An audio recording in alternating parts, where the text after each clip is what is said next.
doctors attempted to remove him, cutting away what they could, but his brain could not be destroyed without killing Madison. So they did what any of us would do. They just sealed him inside her skull. There's just this little clip of them like pushing him in and then putting the little lid of the skull over him. But one of my favorite aspects is when Sydney arrives at the hospital, she parks in the most insane way possible. She just like screeches to a halt on like the face of this cliff. She almost completely over it. Her arrival at the abandoned hospital is one of my favorite moments in the movie, just how she fucking tears in there like it's the Fast and the Furious. This is Opening Kill. The following program contains mature content, explicit language, and detailed discussion of on-screen deaths. Spoilers are unavoidable. Listener discretion is advised.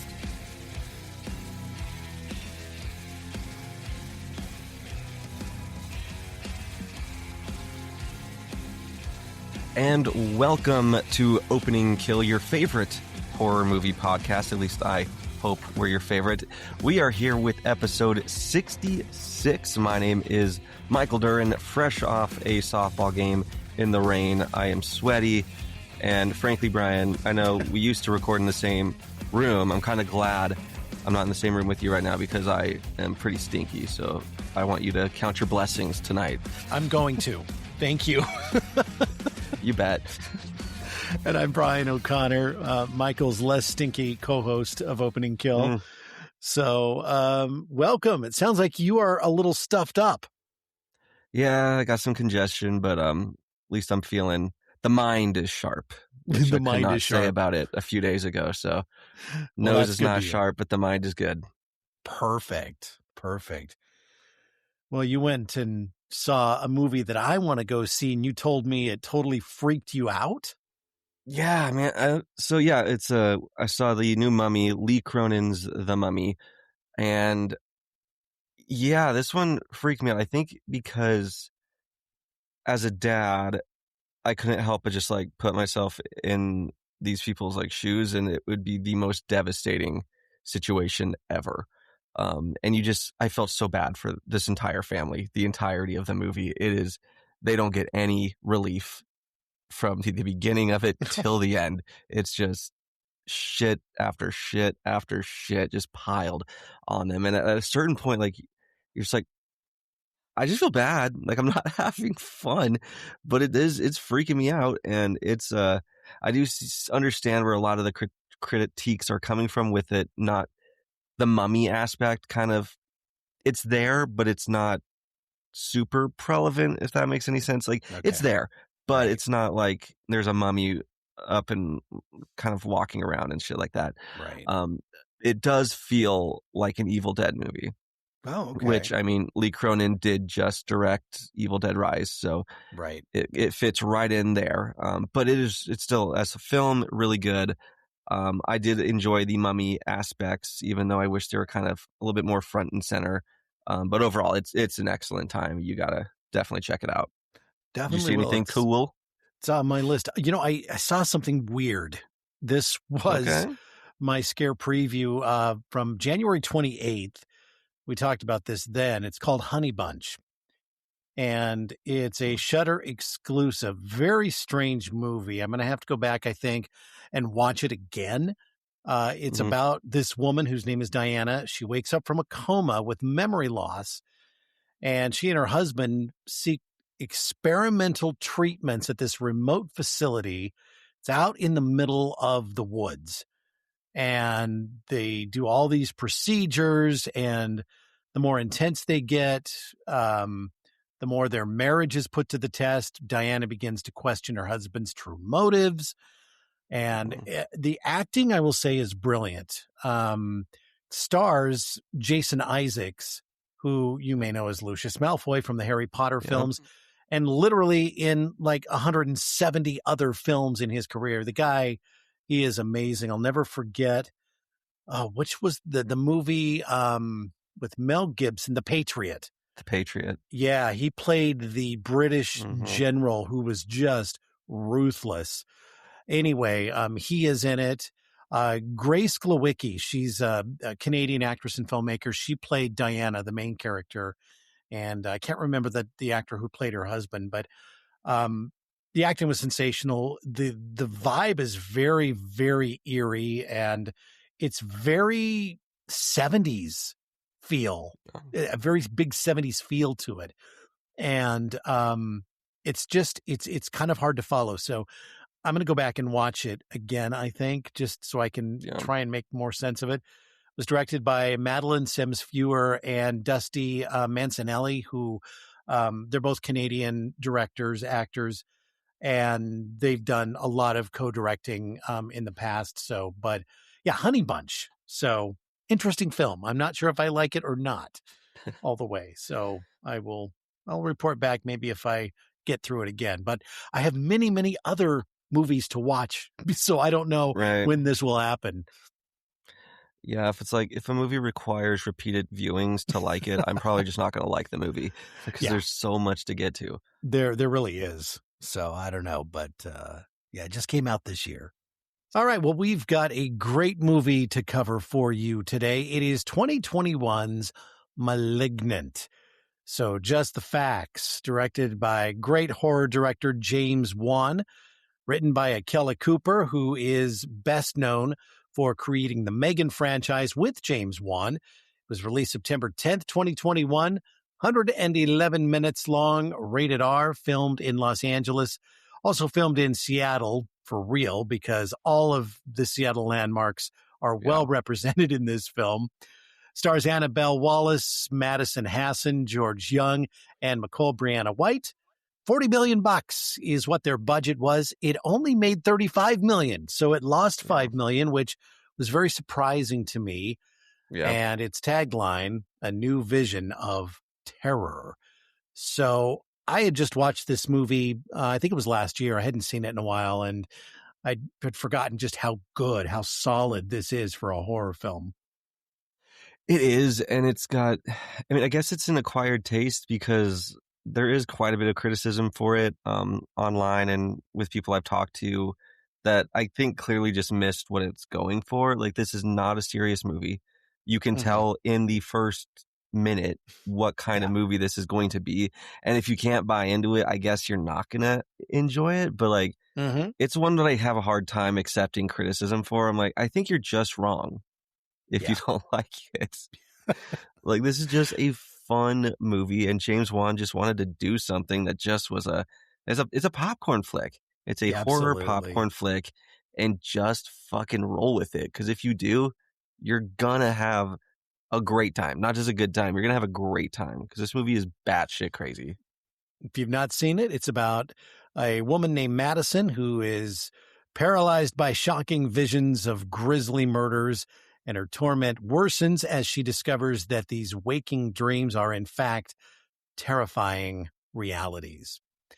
So the story begins in 1993 at Simeon Research Hospital, where something has gone horribly wrong right out of the gate. Doctors Florence Weaver, Victor Fields, and John Gregory are attempting to treat a patient by the name of Gabriel, who is a violent, unstable individual with abilities that they can't fully explain. And the cool thing is Gabriel can manipulate electricity, speak through speakers, and lash out with deadly force without warning. And one of my favorite aspects of his powers is none of them are explained. Right. It doesn't matter. He just can. Right. Absolutely, I like that even the one doctor's like, he's broadcasting his thoughts. Yeah. So he breaks out of his containment, and the hospital just descends into absolute chaos. And several staff members are brutally killed. The opening kill. However, we don't see it. We see the aftermath. So it's a butter knife for me. Yeah. And the last few of these, I've been hyping up off-screen deaths randomly, and I can't with this one. Not this time. It's a shame because the deaths in this movie are crazy. Like, they're violent, they're in your face, and then their opening kill though is just it just happens, and Yeah. that's that. So it's a butter knife, unfortunately. Yeah, I think that was definitely a missed opportunity for them Yeah. with this one. Yeah, so the opening kill is basically a doctor who's killed off screen. We see his body, and not long after that, we see a couple of nurses, their bodies, same thing. We never saw it really happen, so those were kills 2 and 3. So 3 pretty quick kills right off the bat here that we don't get to see. So leaves you wanting for more, but Yeah. is what it is. So they strap Gabriel into a chair and his voice starts coming through the radio. And like you said, one of the doctors is like, he's broadcasting his thoughts through the radio. So So silly. it's And very silly. And we do have to mention just the acting in this whole opening scene is ridiculous. Like, it's so hammy, it's campy, and you can tell they're just having fun. And Oh, yeah. it's Yeah. a delight to watch, because I wasn't sure what I was getting into when I first saw this in theaters. And as soon as like it starts, you're like, okay, I can roll with this. This is gonna be a good time. So Dr. Weaver has to make the call. Gabriel's not a patient. He's a cancer that needs to be removed. And there's a very cool opening credit sequence here with the soundtrack and just the whole vibe of the credits. We talked about this last week with Roger Connors and his film Meat, how I really loved the creativity with the opening credits. And this is another film that does exactly that. Yeah, no, it's great. The music, it was the thing that really stood out to me. And it feels very like early 2000s kind of, with just the imagery with the music. It's a total throwback to the 2000s. And once you know what happens in this movie, it's kind of surprising that it was such a blindside when it happens, because they kind of show what's going on in these opening credits once you actually understand. Because that was something that stood out this last watch. I'm like, oh, they tell you what this movie is, exactly what Gabriel is, if you kind of got the context. But yeah, without it, it's a blindside reveal. So I do like that they do that. Yeah, I agree. So we jump 27 years later to present day Seattle. We do, and we meet Madison Mitchell, who not having a great go. We see her pull up, and she's pregnant, and we then meet her husband or boyfriend, and he's piece of shit boyfriend. Can we say that? Derek, yes, POS, Derek. And she's just got off this long shift at the hospital, and she comes home, and he's just in bed watching MMA fights. Just kind of like just being like, you should just rest more. Like, no. And he also brings up like how she just keeps getting pregnant, which is a interesting thing to tell anyone really, but especially a pregnant woman with your child. Says that she's doing it herself. And we learn that she's suffered multiple miscarriages, and it's been an emotional toll taken on both of them, I guess. And finally Madison's just like, I just want to go to bed. She turns off the stupid guy's fights, and he then gets violent with her, and he pushes her into this wall, and you see instantly like blood smear down the back of her head. You're like, oh shit. And the thing that does surprise me is she doesn't go to the hospital. No, that's a lot of blood.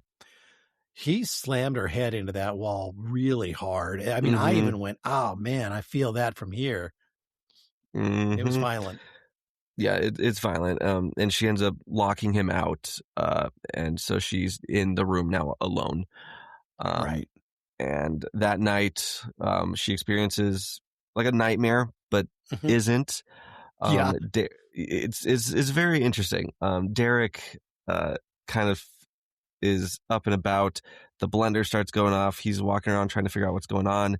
And then he sees someone sitting in the living room on the couch.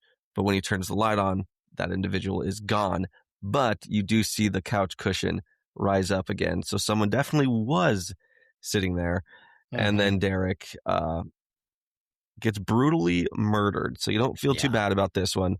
We do see the effects of the aftermath of it, and his neck is not just broken. His neck is twisted, bent backwards, bent around. It is a gnarly kill. Oh my gosh, it really is.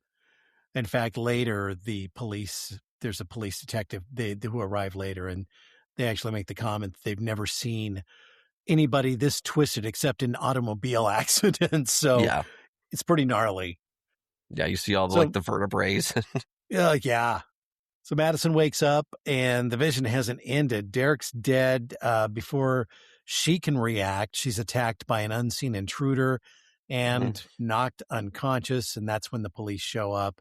Yep. And the crime scene is pretty fucked up. That's to be sure. And like they're looking at him, and they mention the car accident thing, and they also say like if someone was to do it though, they'd have to be like standing on the ceiling in order for like these angles to have happened the way that they do. And so instantly you're like, what the fuck is going on here? Yeah, like, so totally. Yeah. So we flash forward, and Madison's in the hospital. Her sister Sydney is waiting for her, and devastating news, and not surprising, she's lost the baby once again. And yeah, I mean, when you see how hard she was thrown into that door, it's like, yeah, that makes sense. Well, not just that time too. Like the figure hits the door, which then shoots her across the room as well. Yeah. So she got nailed twice. It's like she got put into a dryer and kept going. Just put on rinse cycle in the washing machine. Yeah, jeez. Couple of detectives show up. We have Kakoa Shaw and Regina Moss, and Sydney. It's so funny because the sister, she's wearing this princess costume, and she's so silly looking, and so she has to explain that she works for a company called Family Planet. It's one of those. I'm sure it's one of those princess, where the people dress up as princesses and they entertain the kids and everything else. And it was just kind of a nice, humorous moment to offset the brutality of what we just saw. Right. But also, Sydney finds out that Madison has had multiple miscarriages and didn't know because the stupid-ass husband, Derek, has kept them apart. He's really isolated her from the rest of her family. So no one's really been able to talk to her and get any real life updates. He's that well, not anymore. He was that possessive before, he got all twisted into a pretzel. He's dead now, so everything's cool. Yeah. Totally. Yeah, so Princess Sydney takes Madison home after a few days. And lights are flickering in the house. Things are getting a little bit weird. And she goes to work boarding up the windows and installing new locks, deadbolts, the whole shebang, because she does not want a repeat of that night. And then Sydney comes to visit and has to crawl in through a window because she can't get in through the fortified doors. And then Madison tells her sister a big bombshell news update that she was actually adopted. Right. And then we get no clarification on this, and we instantly zoom across the city to a woman giving a tour in the Seattle Underground. Now, I have done this tour, and you son super of a bitch. Cool. So it looks so cool. Oh my God, it's so cool. We didn't actually. I think I was by myself when I took the tour, but they've got like a couple of different ones, 2 or 3 different ones, and this was just like the standard daytime tour. You go down underneath, but it's really cool. They also have a paranormal tour, or they used to. I think they still do, where they give you like the meters that detect ghosts and things like that, and you go through it, and they do that at night, and that's the one I want to do. I've been to Seattle probably a dozen times. I love the city, and I definitely wanted to do that tour. And so anyway, it was really cool seeing that they filmed, because they have done other films in the Seattle Underground. So it was cool to see that they did this one there too. Yeah. Yeah, it was something that stood out that I was like, ooh, that looks fun. And to find out that it's a real thing is pretty sick. Yep. But unfortunately, this woman is abducted by an unseen assailant, and she wakes up tied to a slanted ceiling, mouth taped shut, and she then hears her abductor's voice come through a radio speaker. He's a radio guy, Michael. He's a radio guy, yeah. Hey, we've done that. Done that. Been there, We've done the radio thing. Yeah. So Dr. Weaver ends up getting a phone call from the abductor, and he says it's time to cut out the cancer, which is, we go back to the beginning of the movie, which is what she had told Gabriel after the initial carnage there. Mm-hmm. So Madison has another vision. This one's even more intense. She sees Dr. Weaver in her home being savagely murdered. She was beaten to death with one of her trophies. And this was like pretty gory. Yeah. No, she gets fucked up. And this trophy is really cool. And and then it becomes the main weapon for Gabriel going forward. It's a really cool image. But this whole scene is so cool because Madison's just doing laundry and she opens up like the washer drawer and she's putting stuff in and she looks over and she sees the doctor through like the glass. The glass window, and then yeah. And then that's when like the two worlds mesh into one. It's just a really cool visual scene. Mm-hmm. And then we get a really violent kill at the end of it. Jeez. So the investigation continues. The detectives uncover a photograph of Madison as a child inside Weaver's home. So there's a connection there, but they can't really figure this out right now.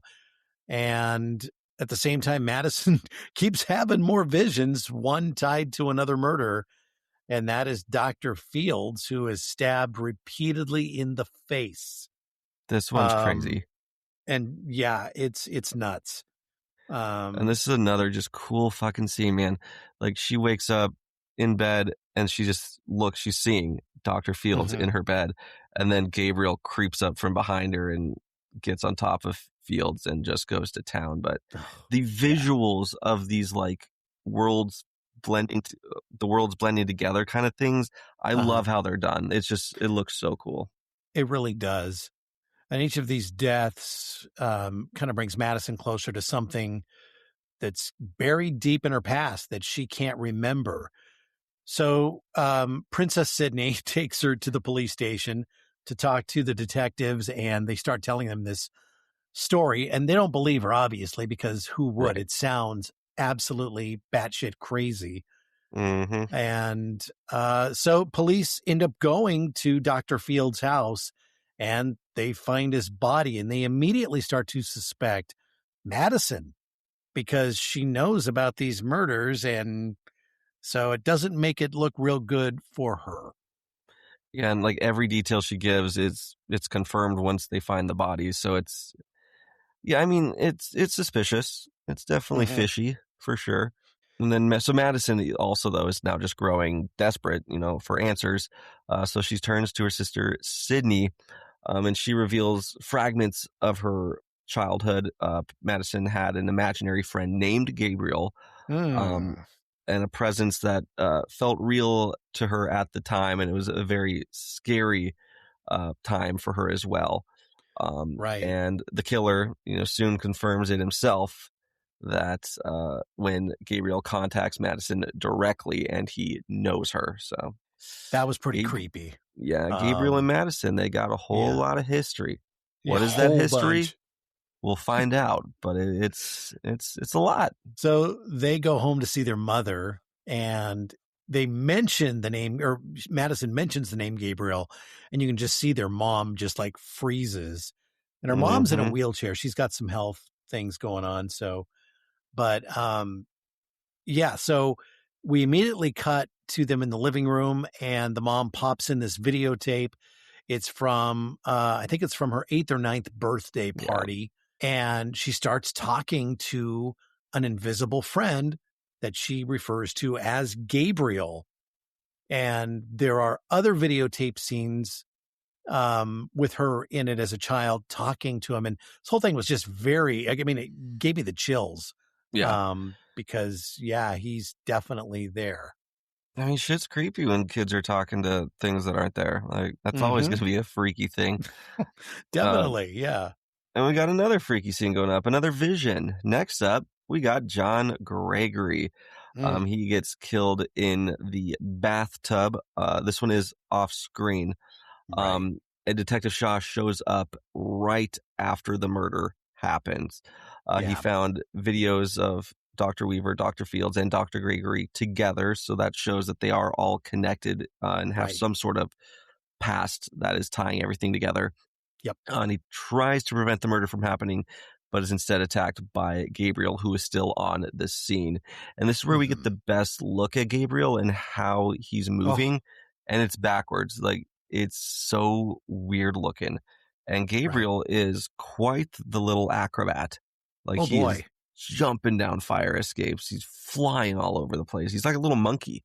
He's like a little And squirrel monkey. what's cool about this is Madison is seeing all of this. Mm-hmm. And as the detective moves into the bathroom, she's screaming at him that he's still here. Mm-hmm. And then he like comes out of the ceiling and attacks him. And then, yeah, they take off and he chases him. But Yeah, we get quite a chase scene. This is a yeah. lot of fun. Mm-hmm. There's like it's batshit crazy. It goes on for like 5 minutes, and it's just Yeah. this crazy chase scene, and it's a lot of fun. I enjoy every minute of it.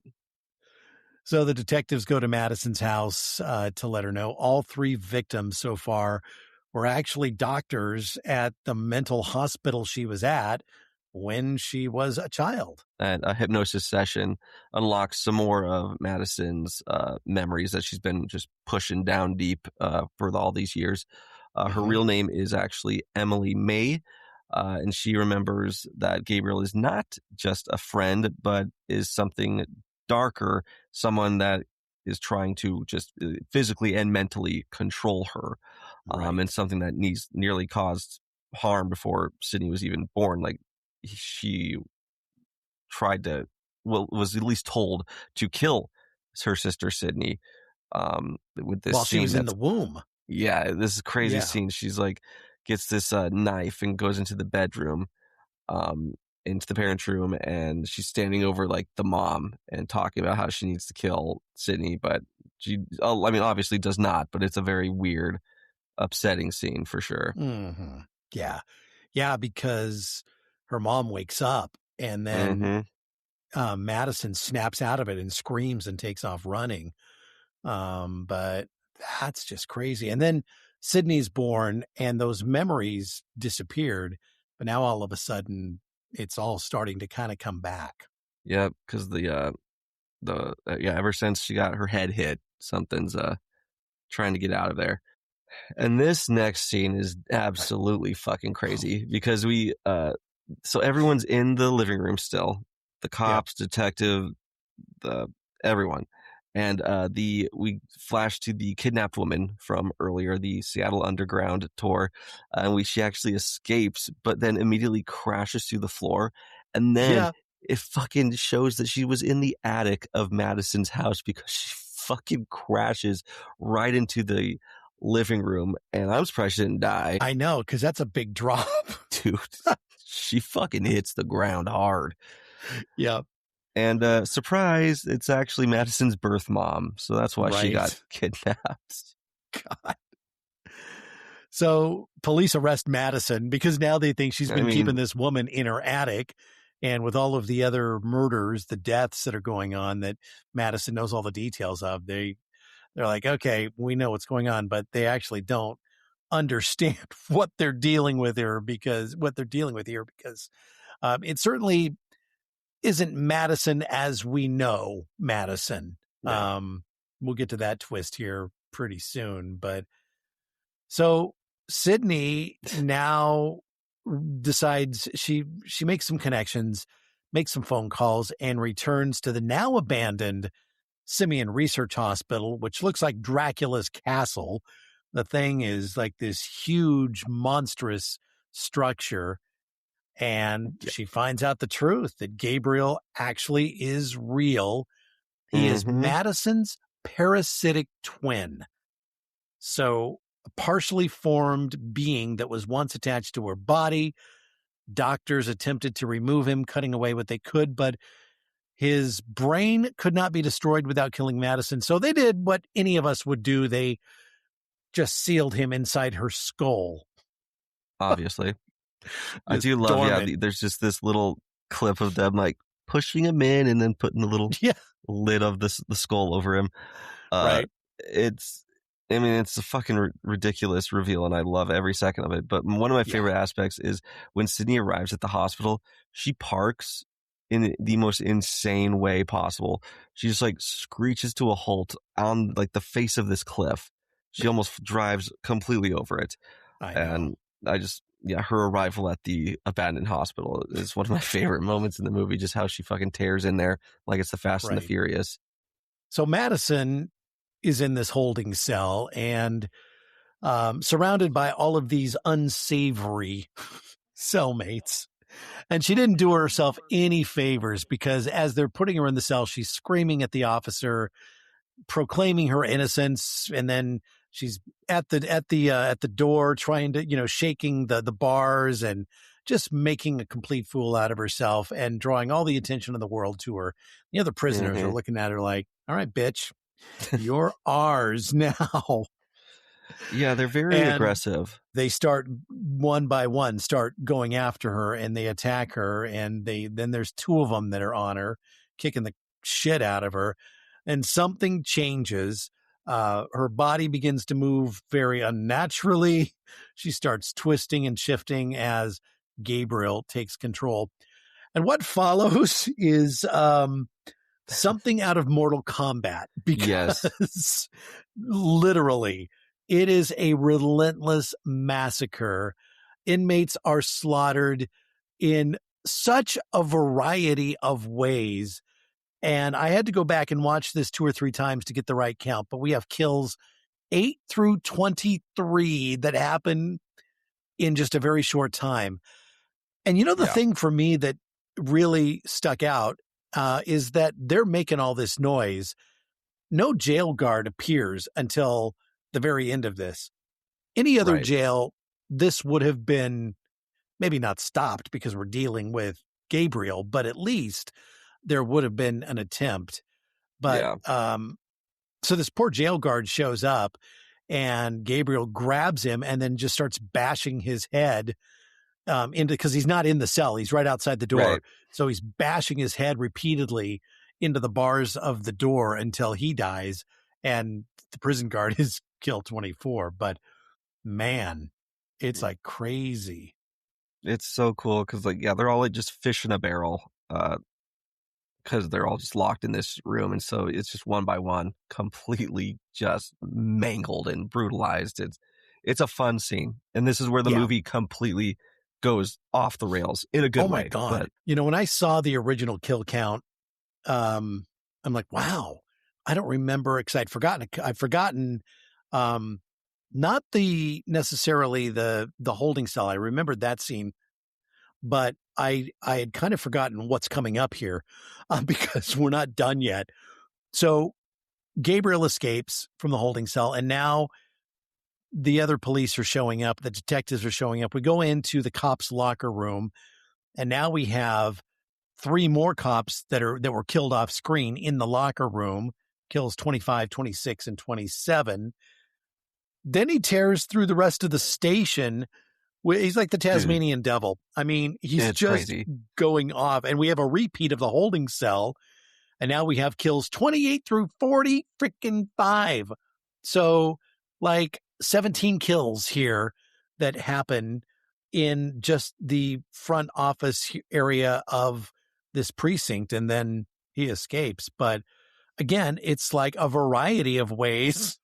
I mean, about every way a body can be mutilated and killed, it is, so, and it's very quick too. And I think the entire Seattle police force is now dead. No, I think so too. Yeah, I think you're absolutely right. It's fucking crazy. Yeah. One of my favorite, right before he escapes though, he yeets this chair across the room and pelts one of the officers with it. And it is so goddamn funny because it is like a basketball court of a distance. Like this is a huge room, and he just yeets that chair and it pelts him in the fucking head. It's so good. It really is. So he gets out of the police station, and it's pretty clear he's going to the hospital, the normal hospital, not the mental hospital. Right. So Madison's biological mother, who fell through the roof, we find out her name is Serena, and she's recovering there because she survived that crazy fall through the attic floor. And it's pretty obvious Gabriel is coming for her. Yeah. Sydney shows up. She tries to get by a hospital security guard. But again, we talked about this at the beginning. Gabriel has control of electricity and all of this. He causes this poor guy's pacemaker to explode, and it blows out his chest. So fucking awesome. Like, my gosh. It's just so brainless fun at this point. It's a roller coaster.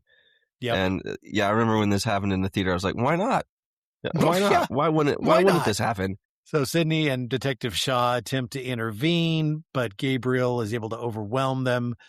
As he closes in on Sydney, it becomes pretty clear that he sees her as a replacement, a life that took his place. So Sydney tells Madison that Gabriel is responsible for all of her miscarriages by feeding on her fetuses to gain strength. So we didn't make this clear.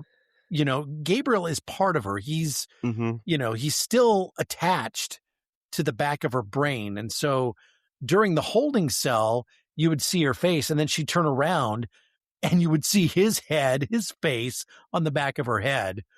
And so he's been there the whole time. It's very Voldemort-y from the first Harry Potter. And it's kind of cool because, like, in the holding cell, she reaches back and she, like, opens up her skull. Yeah. And you see Gabriel's, like, little face, like, peeking out. It's gross. Like, he looks disgusting. But I love the appearance of him. I love that he's just this tiny little face peeking out of the back of her skull and through her hair and making her body move backwards. Like, which is, I guess, forwards for him. But that explains why the movements are the way they are as well. Sure. And it's cool. And I like how he looks. He's got this sick ass jacket, and it's cool. Everything about how he appears in this movie, I'm down with. It's fun. Gabriel's design is super badass. I mean, there's no doubt about it. It's creepy. It's scary. It really is scary. So yeah. I mean, it's just uncanny valley. Like, the movements itself, or it's just like, ugh. I don't like that. No.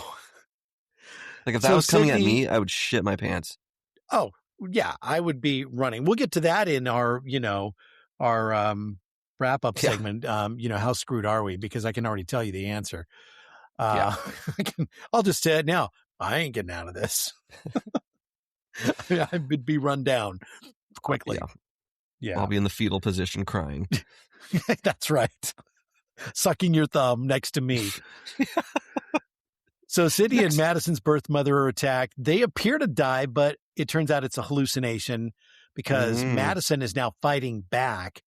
And inside her mind, she confronts Gabriel directly in this very dark internal space. And she's able to take control.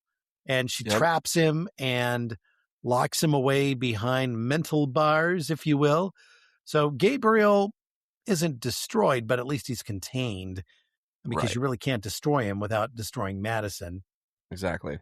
And back in the real world, Madison regains control of her body and saves Sydney, who was trapped under the hospital bed, which had been folded up and, like, pinned her to the wall.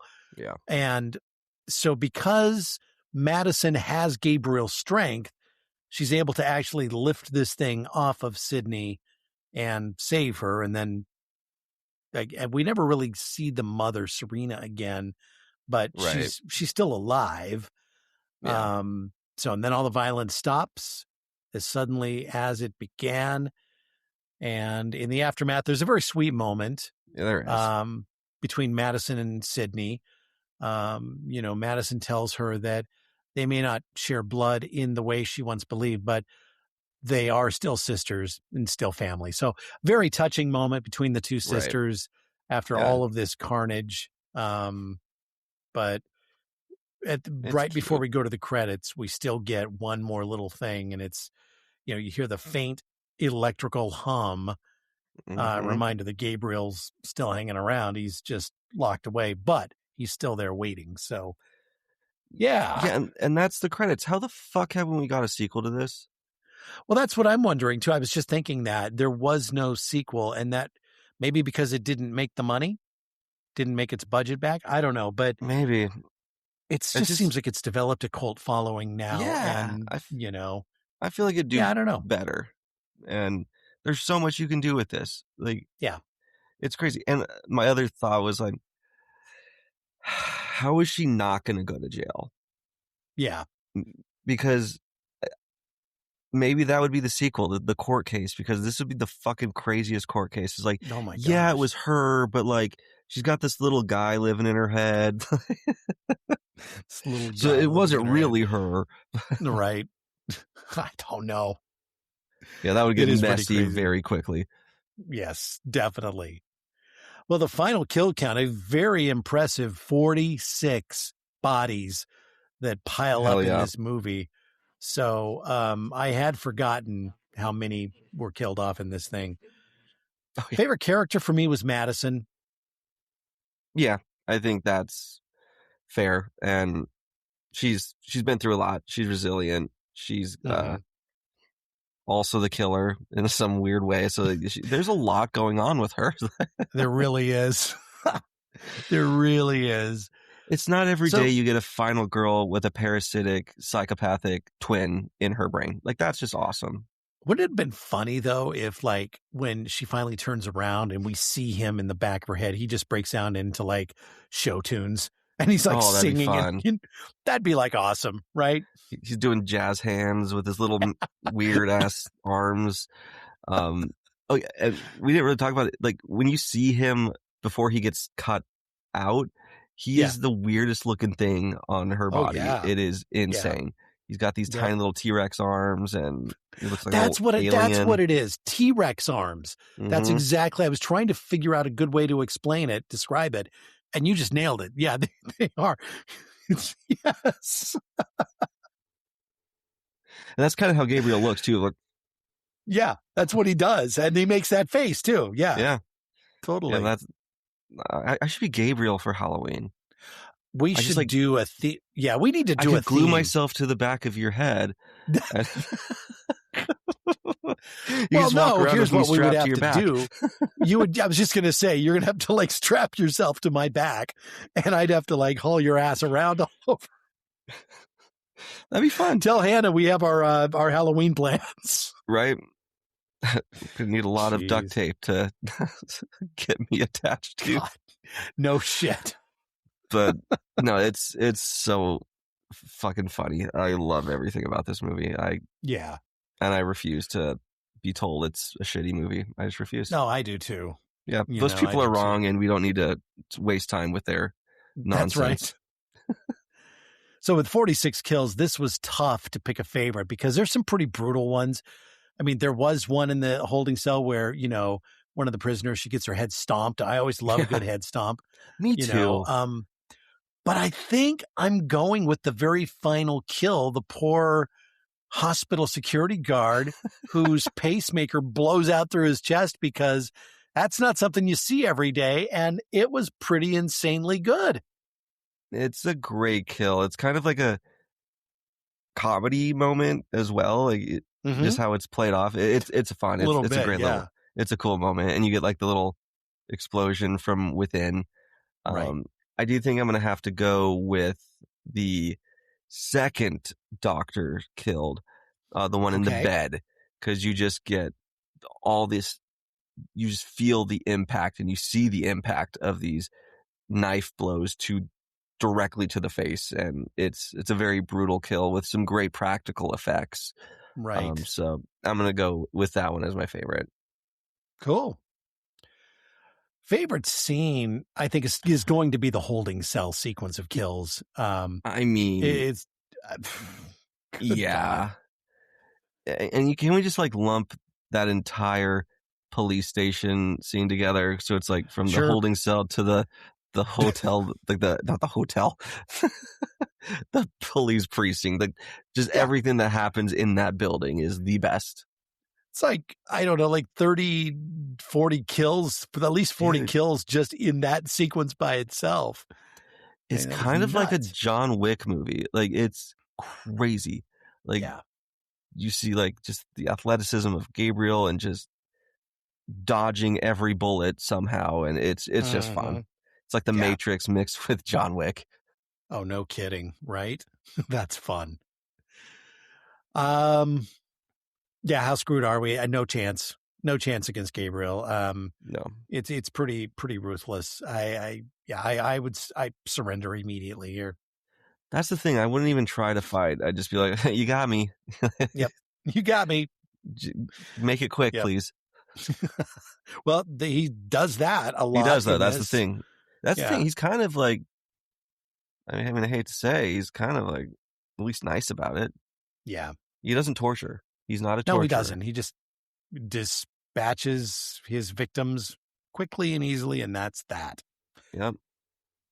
Final girl. So we got a couple of them. We have Madison. We have the sister. I mean, I give Madison a 9. Poor girl having to deal with that ugly ass thing in the back of her head. Sydney, not a 9, probably 6 or 7. I don't know. Yeah, Sydney is just like whatever, 5. Yeah, just middle of the road kind of thing. Right. I'm actually going to give Madison a 10. I think she is. I mean, she's fucking cool. Like, and she's unlike any other final girl. Like, this is a very unique instance where she's also is the killer. So you get that kind of aspect too. And just for the sheer uniqueness, how much she goes through. Yeah, I'm going to do it. I'll do a nice crisp 10. Perfect. Star grade for me, I will give it a 4.5. Same. Okay. Same. Yep. Yep. Slasher survival tip for Malignant. If something feels wrong inside your own head, don't ignore it. Trust your instincts early, because the longer you deny what's happening, the more control you lose. And if your imaginary friend starts talking again, it's already too late to play it safe. True. Amen to that.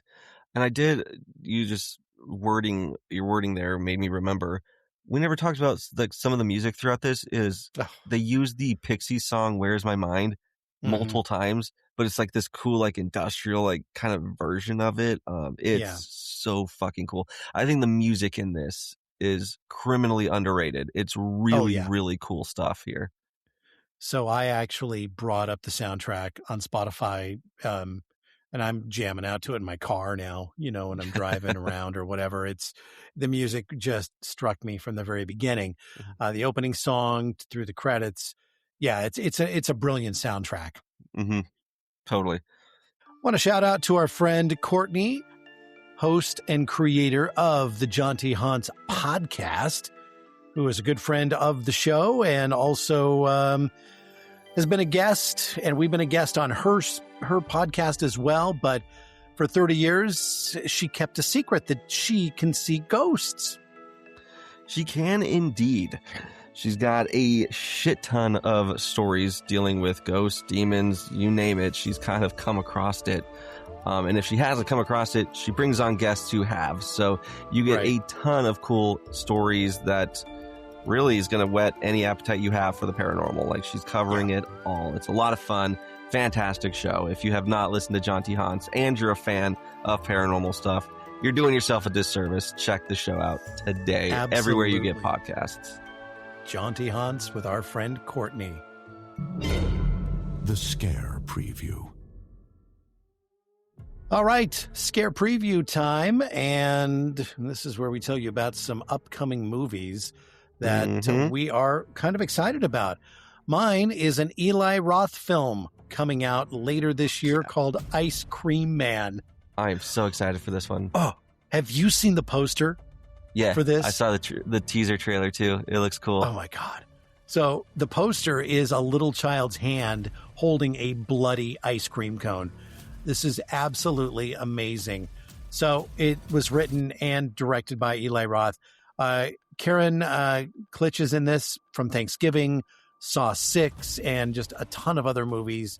Ari Millen's in it, Benjamin Brian Davis, and it's about this summer town descends into madness when an ice cream man serves kids sweet delights with horrifying results. And I cannot wait for this to hit theaters August the 7th. So, yeah. Yeah, is it a remake of the 90s Ice Cream Man movie, or is this something completely different?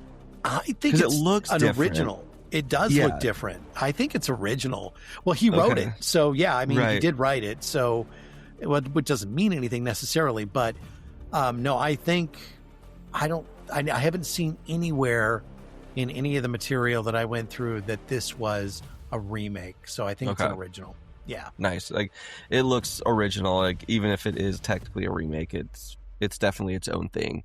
Yes. And yes, I am very excited for that too. I've been excited ever since he announced he was working on that, and I can't wait. So that's a fantastic pick. Mine is also a fun appearing one. It is called Buddy. And there's a brave girl who must escape from a kids' television show. And Buddy kind of is like a Barney-esque character. He's this like little unicorn, but clearly psychotic. So she gets stuck in this children's show, and the Buddy character is trying to kill her. It's got a really cool cast. Michael Shannon is in this. Kristen Milotti. Keegan-Michael Key is actually the voice of Buddy. It's also got Topher Grace. And others. Yeah, this is a really cool cast. Directed by Casper Kelly. This one does not have a release date yet. It has just made its appearance at South by Southwest. And the buzz there is very, very good. So I cannot wait. It looks fantastic. I think it's going to be a streaming release. I don't know if it's getting theatrical, but whenever it comes out, I'm going to check it out immediately because I'm sold. I love dark humor, horror kind of stuff, and this appears to be like a black comedy-esque thing. Nice. Yeah, that sounds like a lot of fun. Yeah. What a good cast, too. Like a sneaky good cast. Right. Well, thank you for joining us on episode 66, Malignant. Make sure you subscribe to us on Instagram, follow us, and also on Facebook. Tell all your friends about us. Leave us a great 5-star rating, too. And don't forget to follow our channel on YouTube. Yeah, it's lots going on YouTube. We got audio and video. It's basically just like your one-stop shop. So definitely subscribe to YouTube and hit that bell notification so you're always up to date whenever we're dropping new episodes on Thursdays. And shoot us a request or a comment or a concern to our email. We've got a show email. It is openingkillpod@gmail.com. And Michael, we're getting closer and closer to wrapping up our second season. We only have something like 5 or 6 episodes left. Some very exciting episodes coming up with some very special guests you're not going to want to miss. So make sure you're checking us out every single week. And we will see you here next Thursday with a brand new episode of Opening Kill. Opening Kill is produced by Mystic Cloud Productions and hosted by Brian O'Connor and Michael Duran. New episodes drop every Thursday wherever you listen to your favorite podcasts. And don't forget, you can watch the video versions on YouTube. See you next time. If you survive the opening